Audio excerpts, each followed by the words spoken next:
Assalamualaikum, apa khabar semua? Terima kasih kerana sudi singgah ke channel saya. Saya harap semua penonton berada dalam keadaan sihat dan bahagia selalu, insya-Allah. Dalam video kali ini saya nak ceritakan kisah berkawan dengan bunian.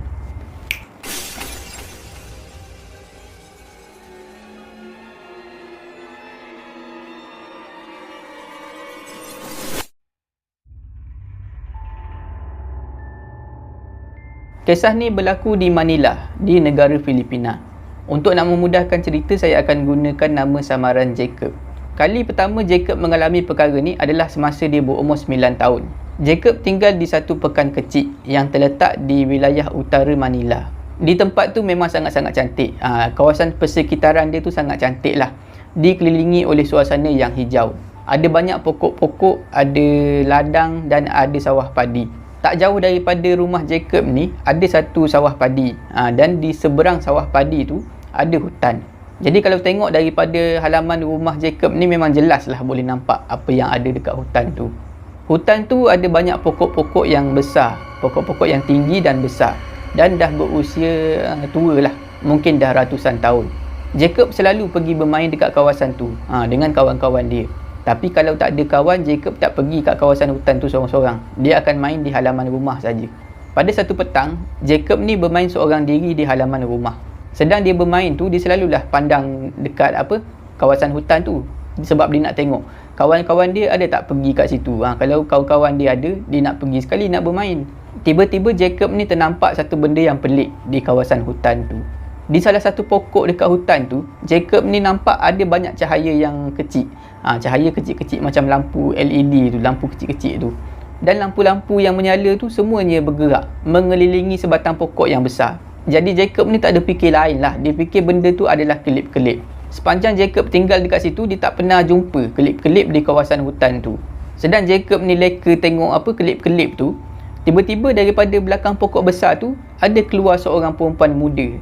Perempuan muda tu sangat cantik. Badan dia cantik, muka dia pun cantik.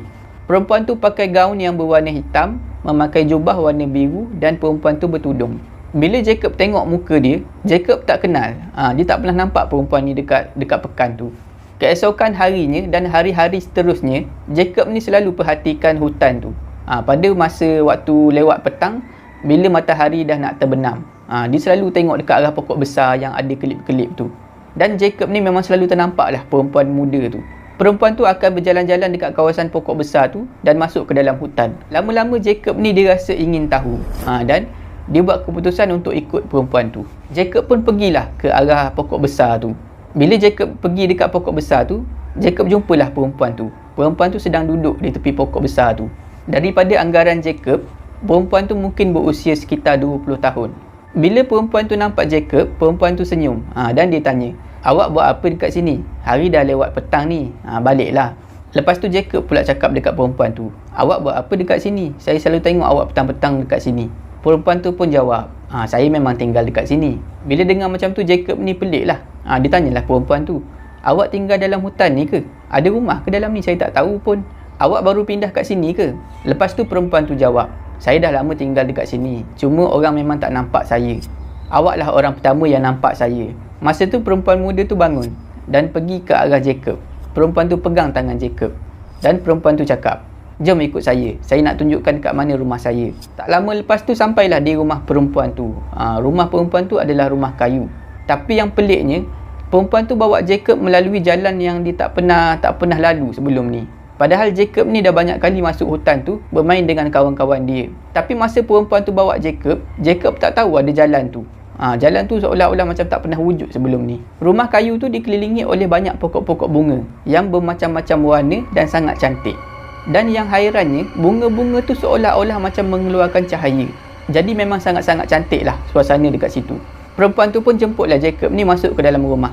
Dan bila Jacob dah masuk tu, perempuan tu bawakan banyak buah-buahan segar dan diberikan kepada Jacob. Perempuan tu memperkenalkan diri dekat Jacob.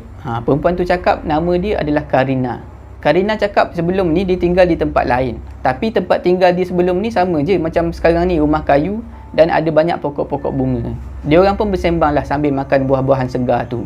Tak lama lepas tu Karina pun cakap, "Hari dah lewat petang, dah gelap ni. Awak kena balik sekarang. Biar saya tolong awak keluar daripada sini." Diorang berdua pun mulalah keluar daripada kawasan hutan tu. Bila dah keluar daripada kawasan hutan tu, Karina ni pesan dekat Jacob supaya rahsiakan kewujudan dia dan juga tempat tinggal dia dekat dalam hutan tu. Jangan bagi tahu siapa-siapa. Masa Jacob ni berjalan kaki nak balik ke rumah, dia selalulah pandang ke belakang, ke arah hutan tu. Jacob nampaklah perempuan tu berpaling ke belakang dan mula masuk ke dalam hutan. Dan perempuan tu tiba-tiba gaib, hilang daripada pandangan. Semenjak hari tu, Jacob selalu pergi masuk ke dalam hutan tu dan cari perempuan tu, perempuan yang bernama Karina. Tapi bukanlah setiap hari Jacob masuk dalam hutan tu. Kalau kebetulan dia seorang-seorang, tak ada kawan-kawan, dia akan masuk dan cari Karina tu. Kalau kawan-kawan dia ada, dia akan bermain dengan kawan-kawan dia lah. Dia tak akan sebutlah pasal Karina ni. Dia tak akan carilah Karina ni kalau ada kawan-kawan dia. Setiap kali Jacob ni jumpa Karina, dia akan duduk dalam rumah Karina tu. Jacob akan ceritakan pasal kehidupan seharian dia lah. Apa yang terjadi dekat sekolah, pasal kawan-kawan dia, pasal kehidupan seharian dia lah. Dan lama kelamaan, Jacob dan juga Karina ni menjadi kawan baik. Masa pun berlalu, sedar tak sedar dah 2 tahun berlalu. Jacob pun sekarang ni dah menjadi pelajar sekolah menengah. Pada masa tu, mak ayah Jacob memang dah merancang nak pindah ke bandar. Sebab mak ayah Jacob bercadang nak daftarkan Jacob ni di sebuah sekolah swasta di bandar tu.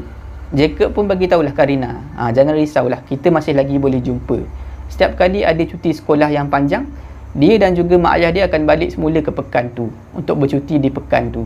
Karina hanya sekadar tersenyum saja. Dia pun cakaplah dekat Jacob, tak apalah kalau macam tu, saya memang tak ke mana-mana, memang ada dalam hutan ni je. Bila Jacob dah tinggalkan pekan tu, dah pergi ke sekolah swasta tu, Jacob mula terperasan ada sesuatu benda yang pelik berlaku kepada diri dia.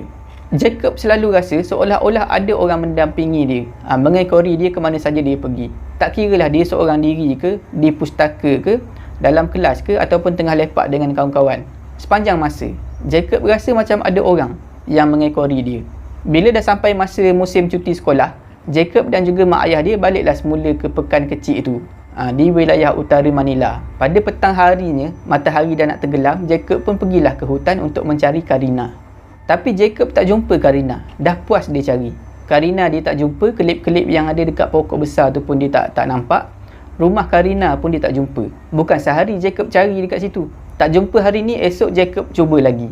Sampailah habis musim cuti sekolah tu, Jacob memang tak jumpa langsung Karina. Pada masa tu Jacob ni dia rasa sangat sedih. Dah tak dapat jumpa kawan baik dia. Masa pun berlalu. Sedar tak sedar dah 4 tahun berlalu. Jacob pun sekarang ni dah habis sekolah menengah. Bila dah habis sekolah menengah tu, Jacob ni balik semula ke pekan kecil tu. Pekan kecil di wilayah utara Manila. Sepanjang 4 tahun tu, Jacob memang tak pernah jumpa dah Karina. Tapi dia tak pernah berputus asa. Pada satu hari tu, Jacob pergi ke dalam hutan. Tapi kali ni dia buat satu benda yang berbeza. Biasanya dia pergi macam tu saja. Dia pergi melilau dalam hutan tu, pergi cari Karina. Tapi kali ni dia buat satu benda yang lain.